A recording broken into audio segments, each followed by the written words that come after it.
उत्तर प्रदेशमध्ये विधानसभा निवडणुका जवळ येऊ लागल्या की राज्यातील राजकीय वातावरण नेहमीच तापलेलं आपल्याला पाहायला मिळतं. मात्र यावेळी परिस्थिती थोडी वेगळी असल्याचे आता संकेत मिळत आहेत.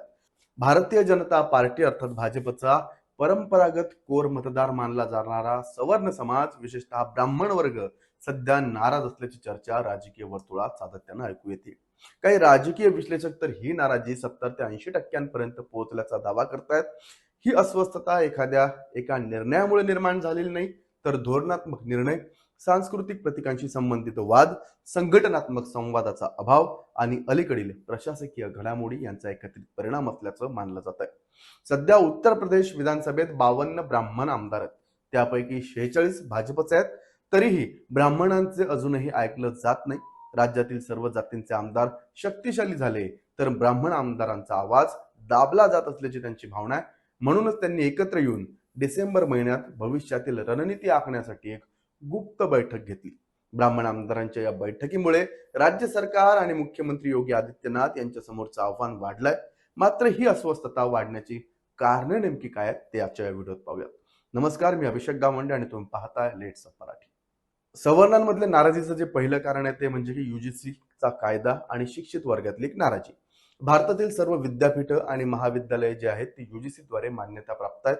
यूजीसी या संस्थांमधील कोणत्याही अनियमिततेवर देखील लक्ष ठेवते. परिणामी एससी, एसटी आणि ओबीसी विद्यार्थ्यांविरुद्ध भेदभाव रोखण्यासाठी एक समिती स्थापन करण्यात आली आहे. ही समिती मागासवर्गीय आणि दलित विद्यार्थ्यांच्या तक्रारी ऐकेल आणि त्या निर्धारित वेळेत सोडवेल. सर्व महाविद्यालयांना ही समिती स्थापन करणं बंधनकारक आहे. तिचं काम कॅम्पसमध्ये समान वातावरण निर्माण करणं आणि मागासवर्गीय विद्यार्थ्यांसाठी कार्यक्रम राबवणं असेल. प्रत्येक समितीमध्ये एससी, एसटी, ओबीसी, अपंग आणि महिलांचा समावेश असावा. सर्वोच्च न्यायालयाच्या यूजीसीच्या निर्देशानंतर हा नियम लागू करण्यात आला. आता यूजीसीच्या नवीन नियमाविरुद्ध सर्वोच्च न्यायालयात एक याचिका दाखल करण्यात आली. त्यात असं म्हटलंय की नवीन नियमांमुळे भेदभाव कमी होणार नाही, तर तो उलट वाढेल आणि विशेषतः उच्च जातींवर अन्याय होऊ शकतो. काही विद्यार्थी उच्च जातीच्या विद्यार्थ्यांना लक्ष्य करण्यासाठी नियमांचा गैरफायदा घेऊ शकतात. याचिकेत यूजीसी कायद्याचा उल्लेख केला आहे, जो असा युक्तिवाद करतो की तो उच्च शिक्षणात समान संधी सुनिश्चित करण्याच्या भावने विरुद्ध आहे. दुसरं कारण जे आहे ते सध्या गाजलेलं प्रकरण म्हणजे शंकराचार्यांबाबतचे वाद आणि धार्मिक अस्मितेचा प्रश्न. भाजपची ओळख ही मोठ्या प्रमाणात धार्मिक सांस्कृतिक मुद्द्यांवर आधारित राहिली आहे. त्यामुळे शंकराचार्यांबाबत झालेले कथित अपमान, दुर्लक्ष आणि वादग्रस्त वक्तव्य सवर्ण समाजासाठी संवेदनशील ठरली आहेत. शंकराचार्य हे केवळ धार्मिक नेते नसून सनातन परंपरेचे वैचारिक आधारस्तंभ मानले जातात. त्यांच्या प्रतिष्ठेला धक्का पोहोचल्याची भावना निर्माण झाली तर ती थेट ब्राह्मण आणि सवर्ण समाजाच्या अस्मितेशी जोडली जाते. धर्मरक्षक म्हणून ओळख निर्माण झालेल्या पक्षाकडूनच अशी उपेक्षा होत असल्याची भावना नाराजीला अधिक धार देते. नेमकं काय झालं होतं तर प्रयागराज येथील स्नानासंदर्भात रथ तिथपर्यंत न्यायासाठी शंकराचार्यांचा वाद झाला. त्यांचे जे बटू सहाय्यक आहेत त्या ब्राह्मणांना देखील केस धरून ओढल्याचा आरोप जो आहे तो होतो. त्यामुळे ब्राह्मण समाज कुठंतरी आक्रमक झाल्याचं पाहायला मिळतं. त्याचबरोबर ब्राह्मण आमदारांची बैठक आणि संघटनात्मक संदेश. तर अलीकडेच ब्राह्मण आमदारांची झालेली बैठक आणि त्यावेळी भाजपच्या राज्यस्तरीय नेतृत्वानं दाखवलेली कथित नाराजी किंवा कठोर भूमिका हा मुद्दा पक्षांतर्गत चर्चेचा विषय ठरला. या घटनेतून असा संदेश गेला की पक्ष नेतृत्व आता ब्राह्मण आमदारांच्या तक्रारींना गांभीर्यानं घेत नाही. राजकारणात केवळ निर्णय नव्हे तर संवादाची पद्धतही महत्वाची असते.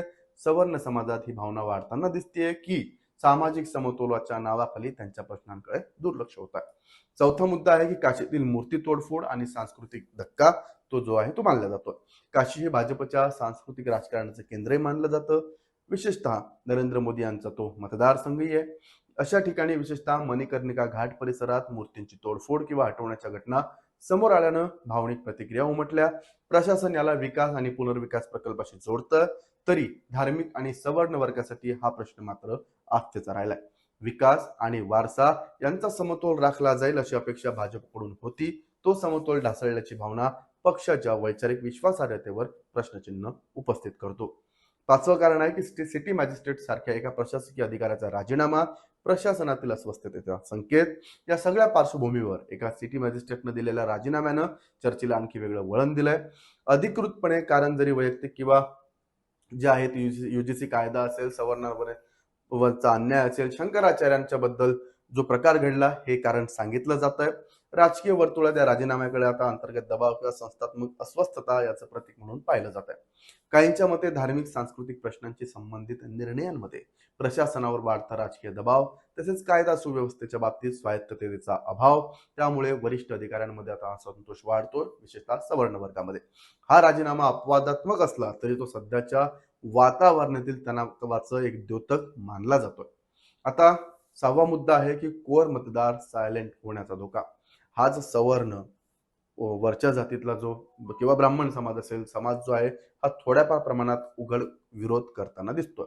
मात्र राजकीय तज्ञांच्या मते हीच सर्वात मोठी धोक्याची घंटा आहे. हा वर्ग सायलेंट वोटर झाला तर भाजपसाठी अडचणी निर्माण होऊ शकतात. विशेषतः शहरी आणि निमशहरी मतदारसंघांमध्ये भाजपची ताकद केवळ मतांमध्ये नाही तर कार्यकर्त्यांच्या उत्साह आणि वैचारिक बांधिलकीत आहे. तीच जर शिथिल झाली, त्याला जर धक्का बसला तर निवडणूक गणितावर त्याचा परिणाम होऊ शकतो. भाजपला यामुळे नुकसान जे आहे ते सहन करावं लागू शकतं. निष्कर्ष काय, तर उत्तर प्रदेश मधली ही परिस्थिती भाजपसाठी एक गंभीर इशारा मानली जाते. कारण उत्तर प्रदेशात केवळ विकास नव्हे तर भावना, अस्मिता आणि सन्मान यांनाही तितकंच महत्व आहे.